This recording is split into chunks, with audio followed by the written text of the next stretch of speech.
Instantly, the good old YouTube algorithm blessed me with a video by this chap called Nick Morris, where he took the staple of Minecraft parkour, an instantly recognizable trope among Minecraft servers, and he turned it into a platformer game. After landing face first down a blimming hole, with the environment around me having all kinds of deformities that shouldn't be possible in normal Minecraft really, our first objective was to make it around the obstacles. As you would expect, spacebar is jump, and of course I would inevitably ignore the tutorial because I'm such a gamer I could figure out stuff for myself, obviously, right? After falling a couple of times, because of course that was just bound to happen at some point, I figured out the double jump mechanic where you bounce once and then boom, you bounce again. And using this newfound knowledge, I slid this oak plank over here to double jump onto this place where I found out what this game's interpretation of PvP was. And it was a lot more goofy than the 1.9 update, let's put it that way.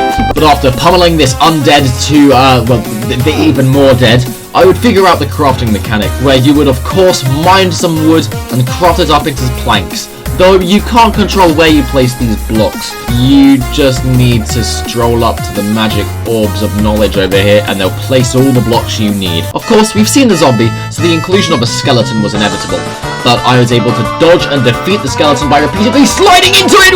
Now, what I didn't know at the time was that cobblestone can be blown up, so while I avoided the suspiciously oversized creeper after attempting to defeat it using my rudimentary fighting tactics, I probably end up missing some sort of hidden secret back there. I propelled myself up to collect these wither stars, which gave me 50 points to add to your score, which is conveniently covered up by my advertisements. Hey, score 600? Cool, but check out the JK Mason Instagram, let's go! And after that, I made it to the surface.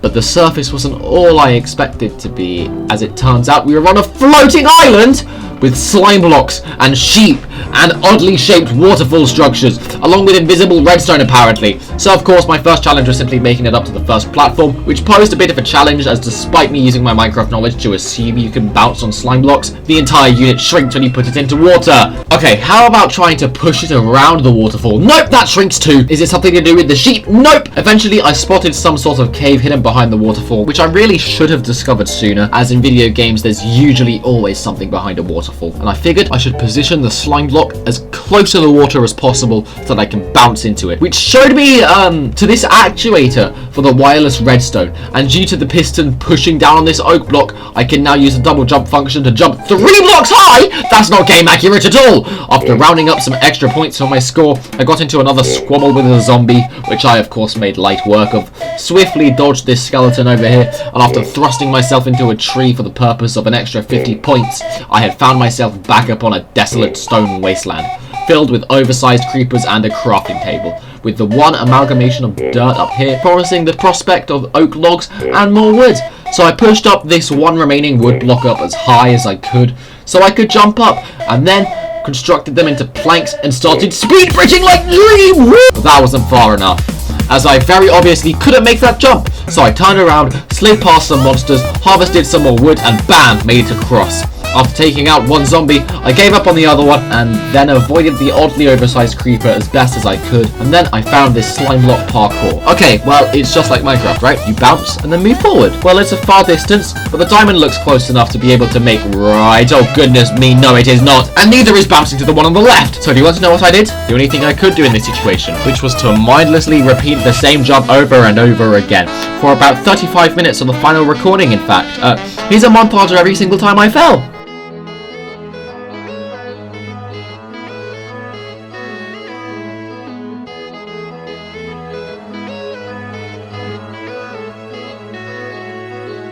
And for my final jump attempt, let me tell you, the strategy is to move with your mouse, not your WASD keys.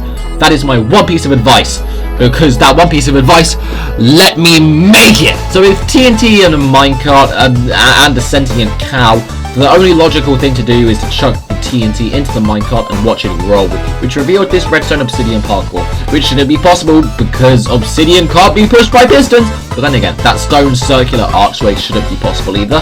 So, I mean, you know, here we are. But once you make it past that, it couples slime blocks with pistons. The worst possible combination. And, what? Cave spider spawner? There is no parkour to do in here. You must be done, right? There's nothing to jump on, unless... I was making it pretty close to the stop. Except that I wasn't, you know. Minecraft Steve over here was doing quite well for himself. As he breezed over the walls, you would need to chuck some TNT onto any redstone contraption, really. And then, with explosions in hand, you use a slime block to propel yourself up here. And then down to this place, which of course, you can't use the slime block to get up with. I stood there, just bouncing, contemplating all I've been through before this, and then realised, this game was made as a joke. I could just do parkour in normal Minecraft, right? Better than bouncing up and down here the entire time, right? Oh, nothing changes.